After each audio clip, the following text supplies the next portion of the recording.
Really and truly, we can see what that's saying. It's saying that there will come an opportunity to leave this world as it was in those days and to go. And in AD 70 that took place, didn't it? What happened was this, that into the land of Israel came the Romans.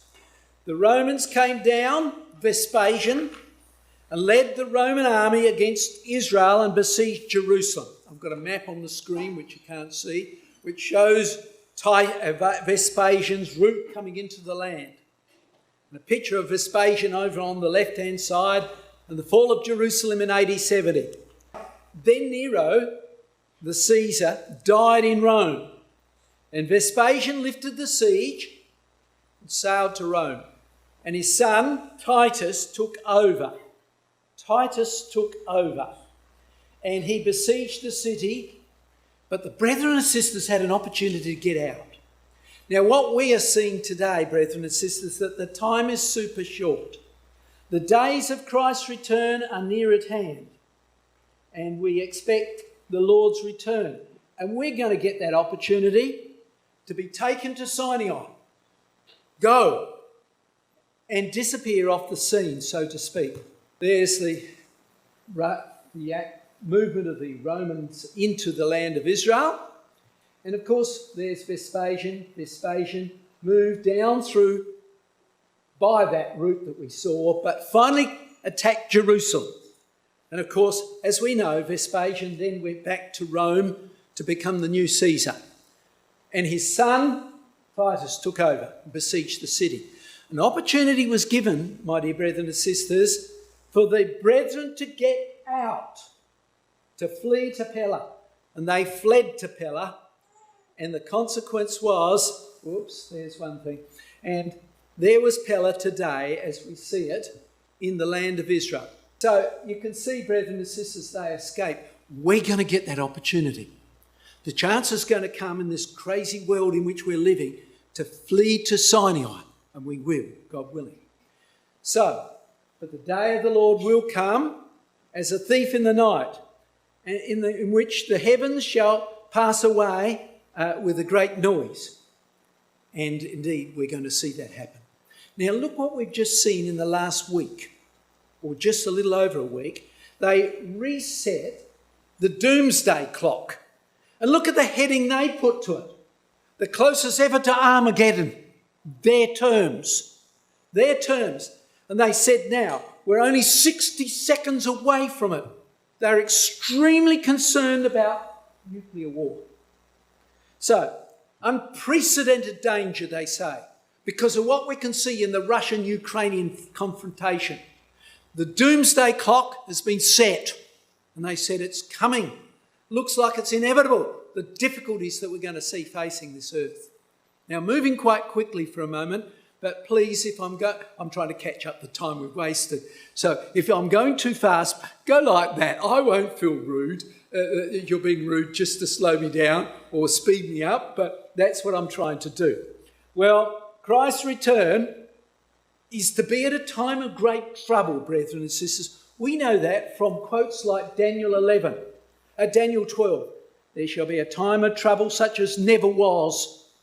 And many of them that shall awake, and some to everlasting life. There's the resurrection.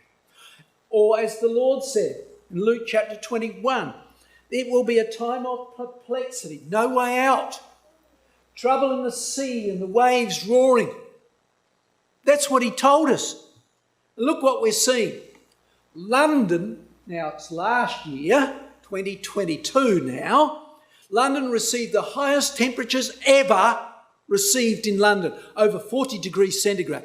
They don't have air conditioners. They received, as a consequence, they don't call it bushfires, they call it scrub fires, but they had 24,000, according to them, in one of the papers, scrub fires in Britain. Staggering. And look, here's Europe. Here's some of the fires that took place across Europe last year. It was a major drought. And what have they been showing? The days of Lot. when the fires came and destroyed them all. We're reminded of that. We're being reminded. They probably don't think about it, but we are. And again, look at Australia. Here's the floods over on the east coast. Look at that house. And indeed, what are we being reminded of? Noah's Day. We're being told, brethren and sisters, be prepared. The time is super short. Again, USA.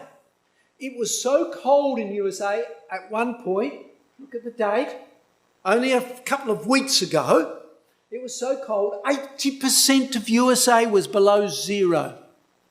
And up near the border with Canada, it was minus 45 degrees centigrade. Minus 45. And they said if you go outside, you'll have a frostbite within 5 minutes. Don't. Terrible. And here, this is yesterday. Yesterday. In Texas, that's normally hot. Texas, look at the conditions in Texas.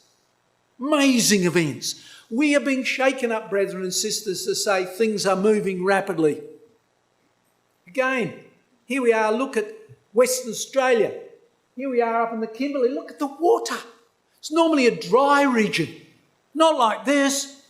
The worst flooding event Western Australia's ever seen. Staggering. And again, here we are over in the eastern area, near Queensland, up near Queensland. Just only a few weeks ago, it's this year, they received nearly a metre of rain.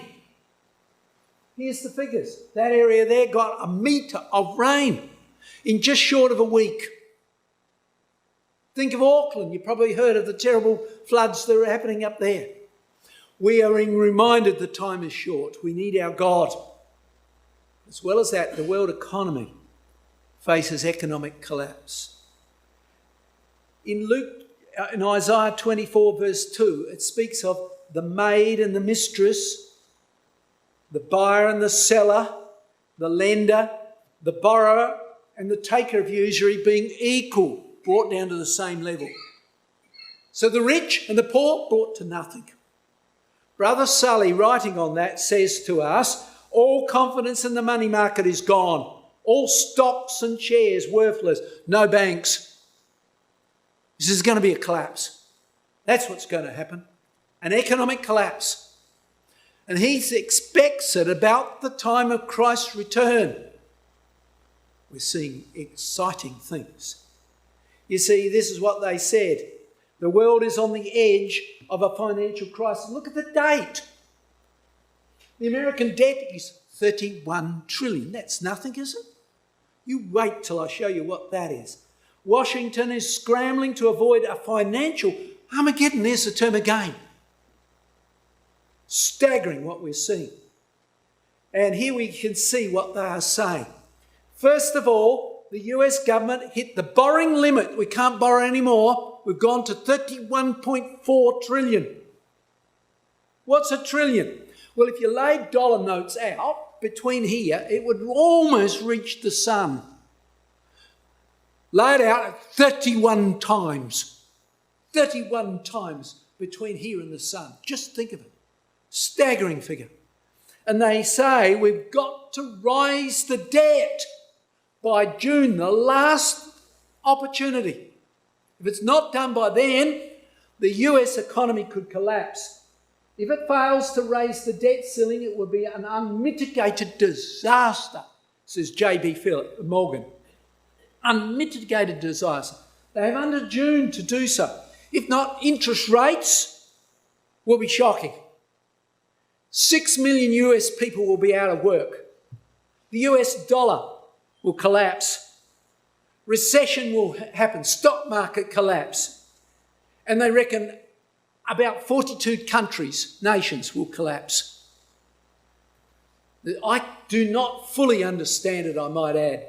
But I've read these figures repeatedly from key financial experts saying what's going on. It's staggering. We're living at the very edge. So what about Russia? Russia will ally with or conquer Europe. We know that from Ezekiel 38. We don't have to go into that in any great detail. We know that quote well. So what's going to happen? Well, the image must stand. Daniel 2 must be fulfilled.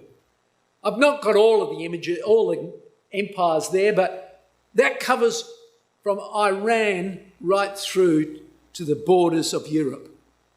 And so we expect, don't we? Soon Daniel's image will stand. Will stand. We can see that from Ezekiel 38, can't we? There we've got the quote. And there's some of the countries there. So all of that area with the exclusion of Britain. So almost all of Europe will be allied to Russia eventually. Eventually. So things have got to change. All right? So Russia will ally with or conquer Europe. Okay? But the question for us is how? It's very difficult to see exactly how it's going on because it looks like Russia's losing at the moment. Well, let's look at it carefully. First of all, Russia began to rearm, and has been rearming consistently. There's some of the big parades that they do in Moscow, showing the army getting bigger and bigger and bigger as the years go by. And look at it now. Russia announced, with the losses that they had so far, announced military expansion to 1.5 million troops. Now, in Russia, every male between 17 and about 27 years of age is all called up. It's compulsory. So all those men are in the army and can be called up by Putin when he wants it. And so he's called up another 137,000 soldiers in January, extending what he's already got. And he can get a huge army if he needs to. So Russia's invaded Ukraine. We know that that must happen because of what the Bible says. Gog of the land of Magog. Magog is Central and Eastern Europe, including Ukraine. How do we know that? Well, there's the quote using the RV, and there's the European area. Now, Herodotus, writing back at the time of Christ, said the most ancient Greek writer stated Scythia, or the region of Magog, was a name given by the Greeks to an ancient and widely extended people. Now listen, spread from the river Don to the river Danube. There's the Don, there's the Danube. So it's this territory. It may not be as far as that, but there we are. It's between the two rivers. All right? And that includes Ukraine. That includes Ukraine. Now, Russia has long desired Ukraine. From the days of 1991, when the Iron Curtain came down, they wanted it back. There we are. Russia wanting Ukraine. From the days when the Iron Curtain came down, they didn't want to lose it. And how is it now? Well, there it is. In his gobbler. About to gobble it if he can. So the start of last year, day 1, 24th of February, not quite a year ago, Russia moved. Russia crossed the line. There's the front page of the Australian on that occasion. Crossed the line and moved in towards Ukraine. Desperate situation in Ukraine. Look, here's the streets. Cars after cars. There's the taillights of the cars. Fleeing to get out. They can see how scary it is. And the consequence is that they only allowed the women and the children under a younger age to go. So here they're fleeing.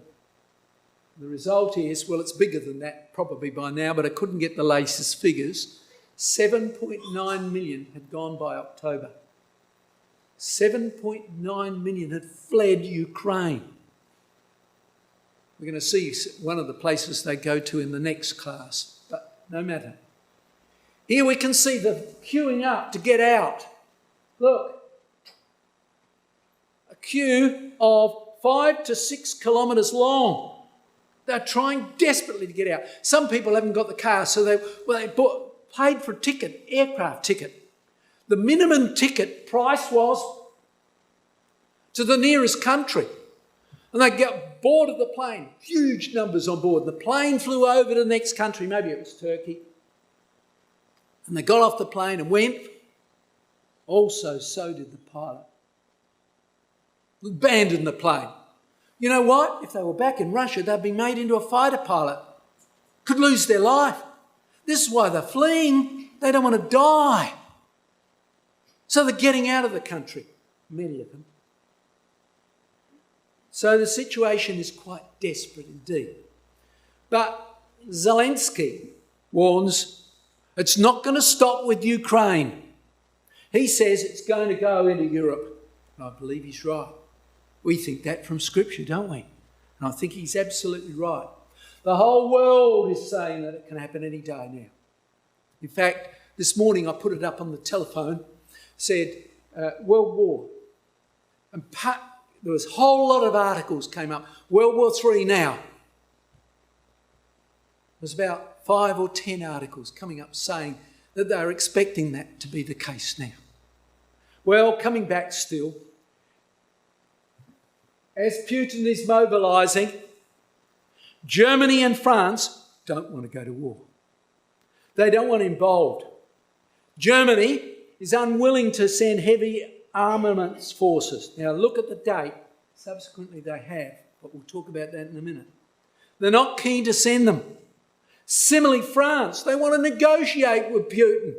They don't want to send weaponry. They don't want to lose men. They don't want to have another World War II on top of their hands and losing people. And so these leading European countries are failing to rise to the occasion. Oh yes, they sent some troops. We'll see that in a minute. And here's Italy. This lady who's now their Prime Minister is very friendly with Russia. She didn't want to attack. So there we can see the scene. But now look at the date. Germany won't object if Poland send tanks. So Germany had to give approval because they made the tanks. If they approved, then other countries in Europe can send tanks. And so they did. They gave the approval. But Germany is reluctant. Germany is hesitant. It doesn't want to go involved in this. Then the USA agreed to send lots of tanks, 31. So Germany then sent 14 tanks. Zelensky says he needs a minimum of 300 tanks. Well, he's on his way. He's got 45. 31 plus 40, 45 tanks. Well, what's the situation? The situation is very, very tricky indeed. The reluctance is huge. I might add, Putin's readying 700 troops for the massive new offensive. Look at the date. Only a few days ago. The Russian army is understood to be more than 1 million men strong, with another 2 million reservists. Huge numbers can be there. So what's going on? Berlin made the historic move to arm Ukraine, but many Germans are uneasy. Why are they uneasy? Because they're fearful of nuclear attack. Fearful of that. 43 opposed it. Oh yes, they got 46 pro, but 11 unsure percentage. So the situation is looking extremely desperate. And those tanks, well, they haven't got anybody to drive them. They sent the Ukrainians over to Britain to be trained in how to run a tank before they can send them over there to do anything with them. The beginning is, this week, training them. And it looks like by the end of March, they might be able to drive the tank correctly. A lot of this is going to be. They need special equipment to bring the tank, because it doesn't carry enough petrol, to go to the borders. They have to be close enough to be involved in fighting. They have to be able to avoid the minefields and counter the Russian jets. And Russia has 2,000 tanks. Okay, they may not be as good as the German tank. They may not be as good as the American tank. They've got 2,000 tanks. So what's the situation going to be? Well, what I want to look at tonight is Europe's oil situation, energy situation and food situation. We're going to have to move quickly. Oil. Well, the situation is that Putin is determined to use oil as a weapon. All right, here's the pipelines coming into there. Most of them come from Russia. Most of them come from Russia. There was two pipelines here. The Nordic pipeline. What happened to it? Got blown up. And these pipelines coming through Ukraine can easily just turned off in a moment. So the situation is very precarious. At one point, it hasn't dropped since then, but at one point last year, November the 22nd, not long ago, the price of gas in Europe was 700% more than usual. We're supposed to be paying a bit more, but fortunately not that much. Staggering. Staggering. And now the situation's looking very precarious. Zelensky said the pipeline going through Nordic will be blown up. And indeed it was. 2 weeks after him saying so, it was blown up. He said it'll be blown up by Russia. And probably that's true. And then, where else did they get gas from? Norway. Look at the pipelines. Norway's begging Germany and France and Britain to put naval vessels on there to protect the pipelines. There's a compressing plant up here sending the gas down the pipelines. And just only a few weeks ago, a drone came in and the alarms went off and everybody ran. They thought it was a Russian drone, and it was. They thought it would blow up the compressing plant. It didn't. But the threat was there. The threat was there. So the situation is looking very precarious indeed. Here's a big pipeline coming from the Caspian Sea right through into Greece and Germany. Russia's fighting Ukraine, but moved troops into Armenia, 10 kilometres away from that pipeline, and can blow it up. Or I might add, also through there is one pipeline that goes to Israel. But more on that later. And so the situation's looking very precarious.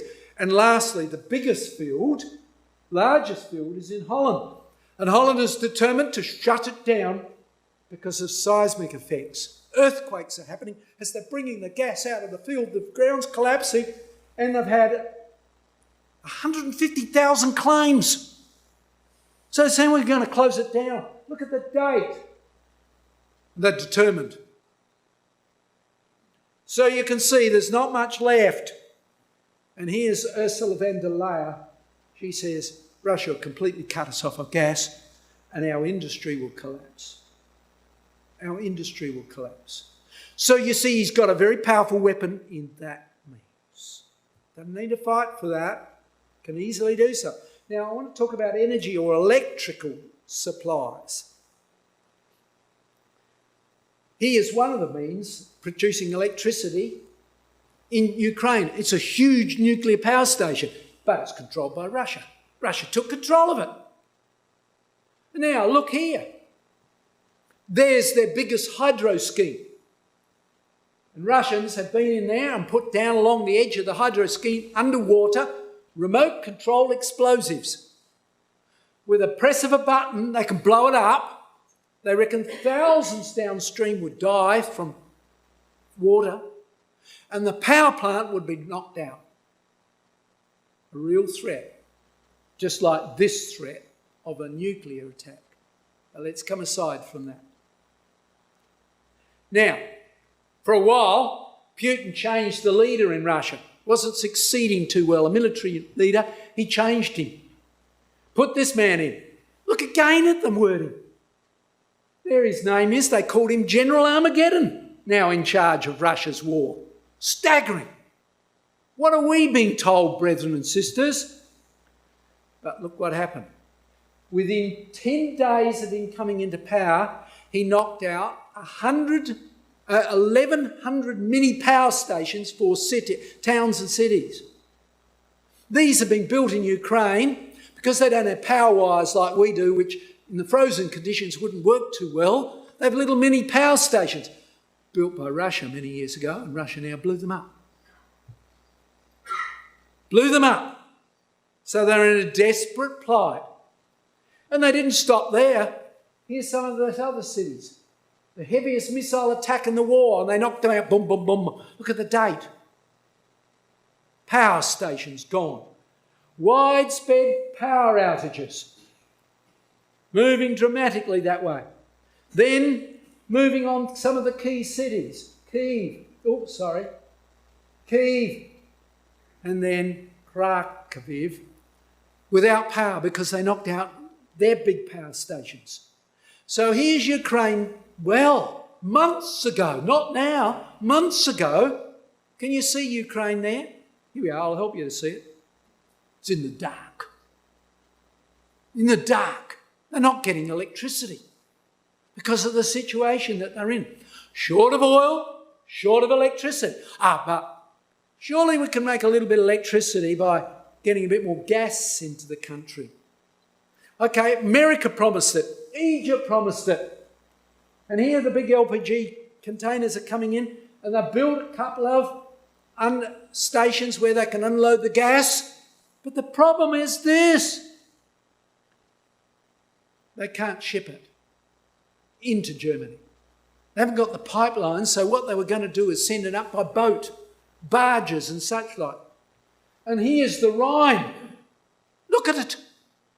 I told you that they had a massive drought in that area. Massive drought. The worst in 500 years. And the Rhine is now drying out. So what's Russia doing? Well, the threat is winter's going to come. And it's going to get colder and colder. And they're thinking maybe not this winter, but next winter. We're not too sure. But in 1812, Germany won the war against Napoleon by using general winter. And in the Second World War, they won again against Hitler by using general winter. And guess what the papers are saying? Putin calls up general winter.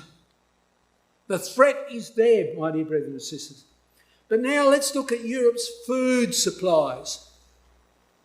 There's the rivers, and here's the drought. Worst in 500 years drought, reducing the crop output. They're short on food. Look at the fires that took place across Europe during the drought. Massive shortage of food. Worst in 500 years, they say. Here's one of the rivers. You can walk across it. Here's another river. There's the Rhine. They reckon it's down into one barge area, and they have to unload the barges repeatedly to get them through. And the problem is food and energy. Can't get it into the country easily. These mechanisms are closing down. So here we are, look at England. Here's the temperature graph, or positions. So I told you about the hot 40 degrees. So here's 2020, here it is, 2022.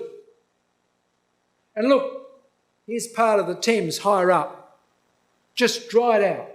Absolutely dried out. The situation's desperate.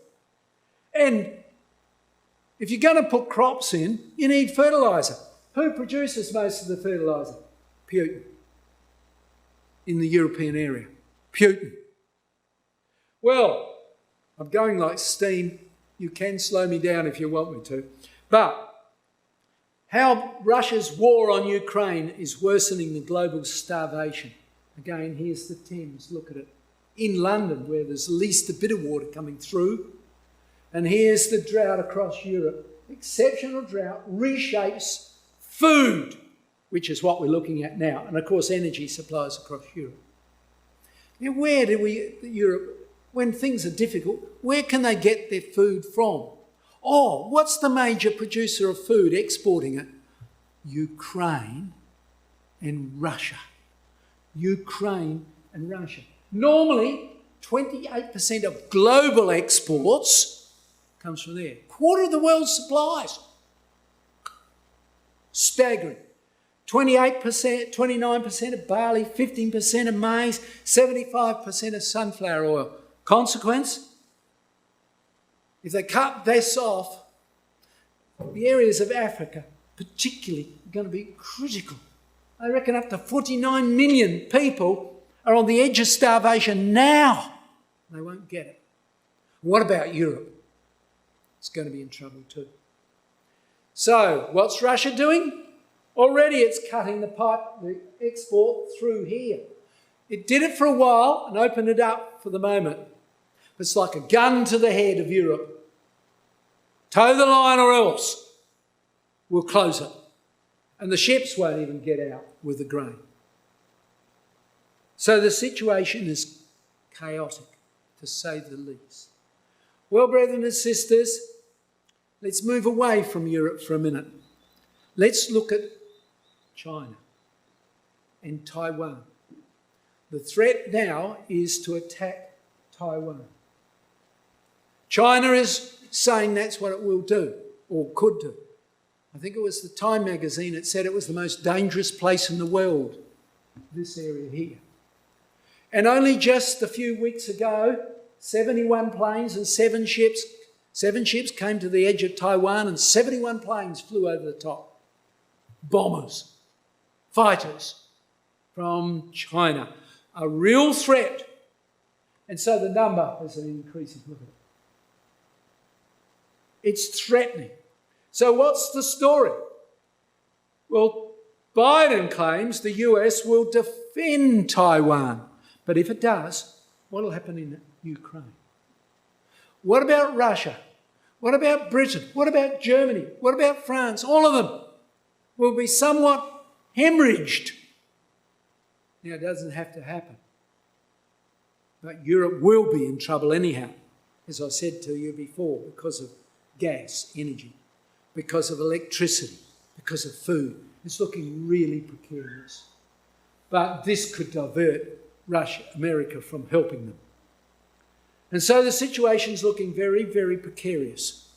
And here's a chappie, the Pope. Pope Francis slams the West for using grandstanding and accuses NATO of provoking Russia. And what is he saying? He's saying, negotiate, negotiate, negotiate. Don't go to war, negotiate. Pope holds up hope for a dialogue. So you see, we may not even see more fighting. We don't know how it's going to outwork, except the conclusion. The image will stand, and then the stone, which may include ourselves, will be prepared to smash that image later on. We might be being prepared at Sinai. The time is super short. Turkey is to be weakened and invaded by Russia. Right? We know that from Revelation 16 verse 12. The great river Euphrates must be completely dried up. Oh yes, a large part of it dried up in World War I. But it will be completely dried up. And as Daniel 11 says, the king of the north, Russia, shall enter into the countries, Turkey, and into the glorious land, Israel. So we expect that to happen, don't we, brethren and sisters? So what's happening in Turkey? Well, here's the Prime Minister of Turkey, Erdogan. And he's been up to see Putin. Okay, a little while ago, over a year ago, and you know what he did? He asked Putin to help arming Turkey. Turkey's a member of NATO. NATO's set up to defend against Russia primarily. You know what Russia said? Right, we'll help you. And within days of him coming home, off planes came these. Big planes came in with these missiles from Russia. And NATO said to Turkey, you are crazy. Those weapons will have within them a computer chip which Russia can switch on and they will not work against the Russians. You're being armed, but they will not work when you need it. Wake up. Wake up. Well, Further to that, a little queer thing it would seem, but Greece found off here, the coast in this area here, an oil field. But Turkey said, oh no, that's ours. Greece says, no, that's in our territory. And so bombers from Turkey start to fly from here across Greece, intimidating Greece. This is our field, not yours. So what did Greece do? Look at the date. They went up and saw the Russians. Said to Russia, why don't you and us join together and get control of the Bosphorus through to the Dardanelles? We'll take control of that. Seems crazy, but that's what they did. Turkey, therefore, is on the verge of losing control of the Turkish Straits, they say. And Russia is likely to come into that area. Staggering. Now remember, I showed you a little bit before. Russia sent troops into Armenia.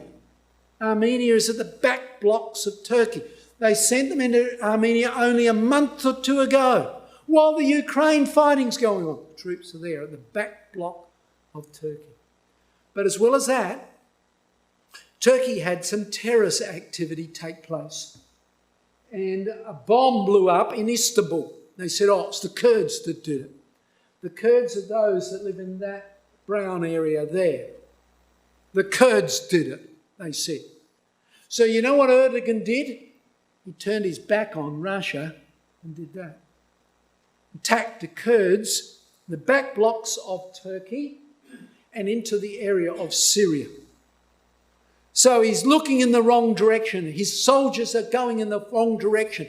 He's vulnerable to Russia if it moves. If Russia gets its peace with Europe, the next thing could easily be the fall of Turkey.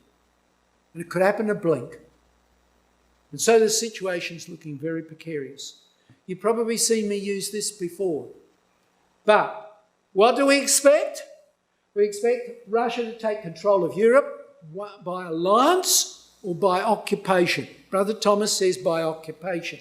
But if you listen to the Pope, he says by alliance. Okay, we don't know how it's going to happen, but it's going to happen. One thing's for sure. And then they take Turkey and then invade Israel. So they're going to move like that.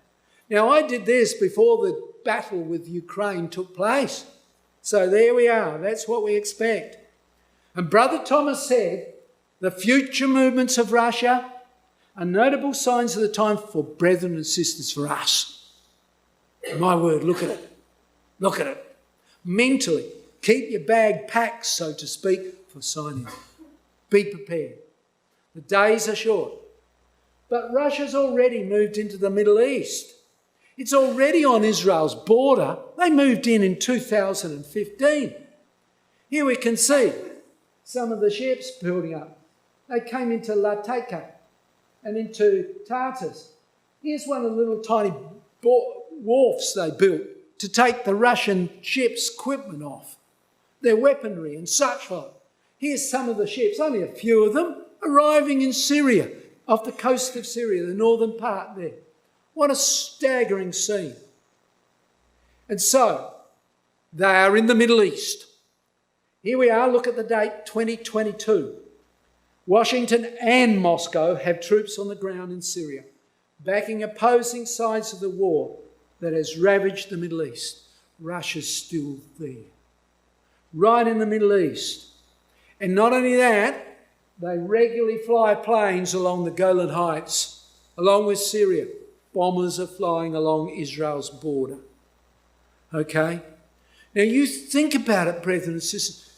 Did we ever expect that Russia would be on the borders of Israel before Christ's return?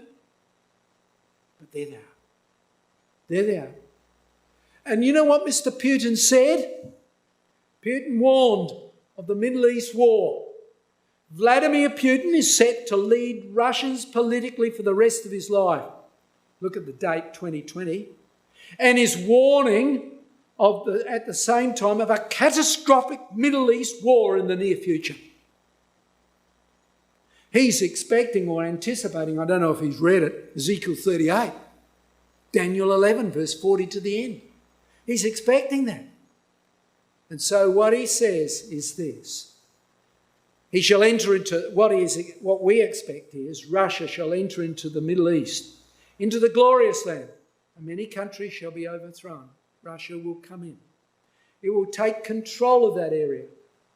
And the Tarshian powers, which are currently in Jordan, America's biggest naval military base is now in Jordan. More on it in our next class. And they're ready to confront in that area. The days are indeed super short. The days are near. Where will it end, brethren and sisters? Where will it end? Well, it will end with Christ's return. And there's a few quotes in the Bible that support it. There's a few. I couldn't get 318 up there, but there we are, there's a few. There's a few of the quotes that show that he will certainly return, and in the very, very near future. It's not far away. So coming back to our quote, remember where we began, Romans 13. Now it is high time for us to awake out of sleep. For now is salvation nearer to us than we first believed. Romans 13, verse 11. The days are super short. And if you'd like to ask me tonight, we can talk a little bit about Daniel chapter 12. There's a quote there that says, "Blessed is he that cometh to the 1335. And the termination of that appears to be in a year we haven't heard of called 2023. Well, we'll see. The days are indeed short, as indeed is the time. We're now finished. Thank you. And maybe if you had wanted questions, we could.